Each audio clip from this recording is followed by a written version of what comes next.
Dikutip dari keterbukaan informasi Bursa Efek Indonesia, Sekretaris Perusahaan PT Petrindo Jaya Kreasi Tbk Robertus Mailando Siahaya mengatakan, pelaksanaan buyback dilakukan sesuai ketentuan Peraturan OJK atau POJK nomor 13 tahun 2023. PT Petrindo Jaya Kreasi Tbk dengan kode saham cuan kantongi sebanyak 19,7 juta saham treasury setelah merampungkan rangkaian aksi pembelian kembali saham atau buyback pada hingga 30 Juni 2026 maksud kami. Langkah ini menjadi bagian dari strategi perseroan dalam menjaga stabilitas harga saham sekaligus menunjukkan keyakinan manajemen terhadap prospek bisnis perusahaan di tengah dinamika pasar modal.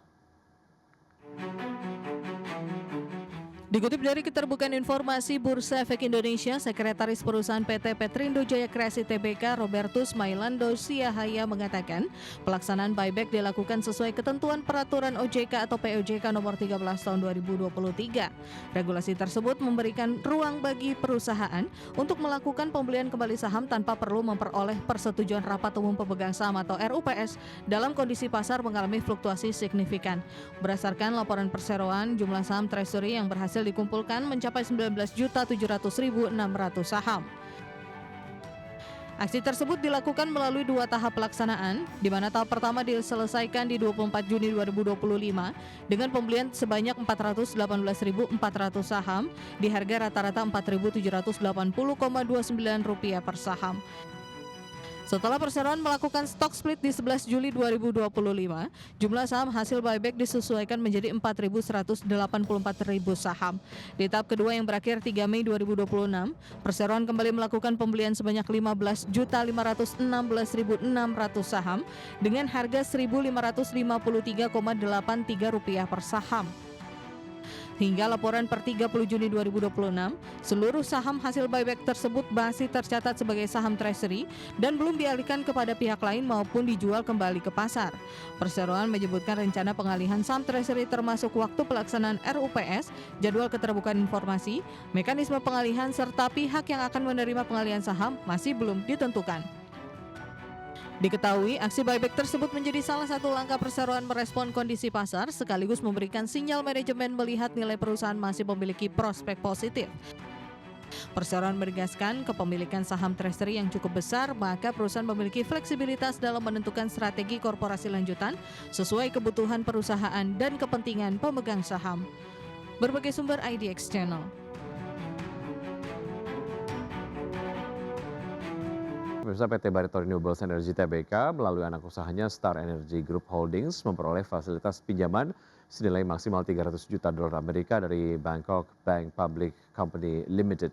Fasilitas pinjaman tersebut akan ditujukan untuk proyek pengembangan wilayah prospek panas bumi Suwoh Sekincau di Sumatera dan proyek panas bumi Haminding di Maluku. PT Barito Renewable Energy Tbk melalui anak usahanya Star Energy Group Holding Pty Ltd memperoleh fasilitas pinjaman berjangka senilai maksimal 300 juta US dollar dari Bangkok Bank Public Company Limited. Fasilitas pinjaman tersebut diperoleh berdasarkan Facilities Agreement yang ditandatangani pada 17 Juli 2026.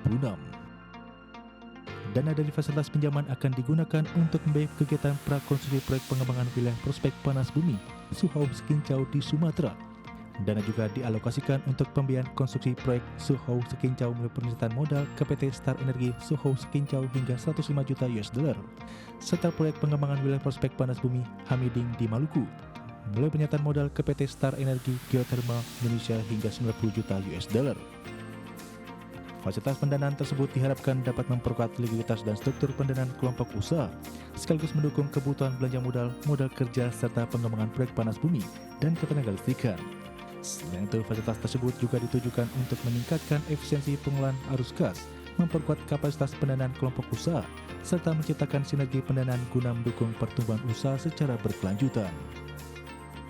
Perseroan menyatakan transaksi tersebut akan menambah kewajiban keuangan secara konsolidasi.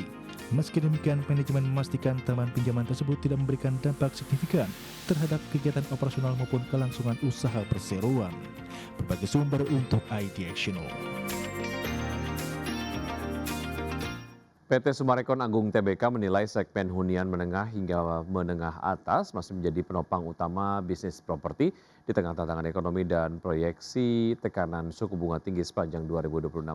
Presiden Direktur Summarecon Adrianto Adi mengatakan pasar hunian menengah dan menengah atas masih menunjukkan daya tahan yang baik meski kondisi ekonomi belum sepenuhnya pulih. Selain masih melanjutkan penjualan proyek di segmen menengah atas, perseroan juga menerapkan pengelolaan kas secara prudent, mencermati dinamika pasar dan berfokus pada pengembangan kota terpadu berkelanjutan guna menjaga pertumbuhan jangka panjang. Dan sejauh ini, peluncuran produk bernilai tinggi di dalam kawasan dengan fasilitas lengkap menjadi salah satu pendekatan SMRA untuk menarik pembeli di segmen menengah atas. Di tengah kondisi pasar yang lebih selektif, pengembang cenderung mengandalkan diferensiasi produk serta pengembangan kawasan terpadu untuk menjaga daya tarik dan nilai properti dalam jangka panjang.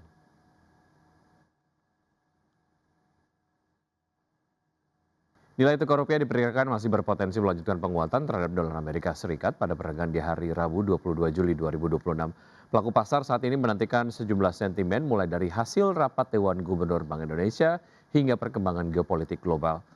Berdasarkan data pasar spot Bloomberg, rupiah tercatat menguat 0,33% ke posisi 17.888 per dolar Amerika pada perdagangan Selasa 21 Juli 2026. Pemirsa, informasi terbaru di pagi hari ini, Kepala Badan Gizi Nasional Nani S. Deyang resmi mengundurkan diri sebagai pucuk pimpinan pelaksanaan program makan bergizi gratis.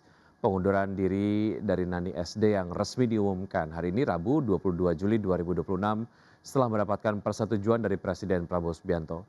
Nani menjelaskan bahwa pengunduran dirinya berkaitan dengan upaya menjalani pengobatan jantung di luar negeri. Presiden Prabowo pun menurut Nani sudah menyetujui surat pengunduran dirinya sebagai kepala BGN. Namun menurutnya Presiden masih meminta dirinya untuk turut serta terlibat dalam pengawasan pelaksanaan makan bergizi gratis di seluruh daerah. Rencananya Presiden segera membentuk Dewan Pengawas Khusus Makan Bergizi Gratis. Dan peran Nani S. Deyang digadang-gadang akan menduduki Ketua Dewan Pengawasan Badan Gizi Nasional.